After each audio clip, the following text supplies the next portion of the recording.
Okay, we're going to use channels here, and this is going to kind of finish up my discussion on channels in order to select shadows or highlights. So I'm going to show you how I can select the shadow areas of this car using channels.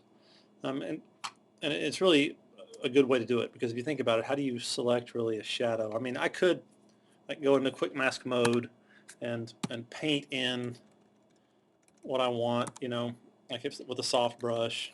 So technically that would work. I could kind of paint in these shadow areas, but it'd be kind of sloppy, and I could switch out of quick mask mode and I'd kind of have the shadows selected on the car, and I could kind of go in here and use curves to try to pull those out. It works pretty good. It's just not a real super accurate way to do it. Not that it wouldn't work. So let me show you another way to do it. That's actually pretty good. Well, using channels, and this is a little bit trickier, but I think knowing how to do it this way just kind of expands your understanding of this whole mask process. So again, I'm going to flip through the channels and find one that has a good distinction between dark and light. I'm paying attention kind of to the shadow areas of the car here. And cyan looks like a pretty good one, so I'm going to make a copy of it just like we did before. There's my cyan copy. I'm going to go into curves just like we did before and push out the shadows and the highlights.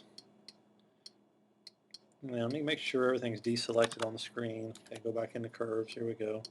So I'm trying to, again, get everything that's black as I can get it, and everything that's white as I can get it. So that's pretty good. So, and this is the opposite of what I'm looking for. So if I invert it, Apple I, now we're getting pretty close. I don't need the background.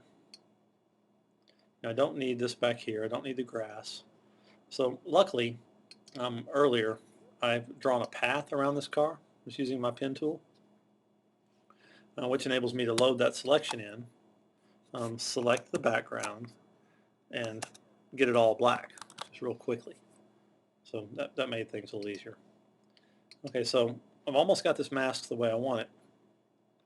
All I'm interested in are the shadow areas on this side of the car, so that's all that I want to be white. I want everything else to remain black. So I'm going to take my eraser and erase out any of the remaining white that I'm not really interested in. So I'm going to just take out these windshields. I don't need that. Not being real perfect about it.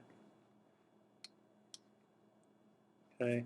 If I was really being good, I'd take out the wheels too, but that doesn't really matter at this point. I'm going to go ahead and do curves one more time to get the black areas a little blacker. Okay. So I've built this mask, and it's made up of all the shadow areas on the bottom of the car. If I command click that, they all load in as one piece.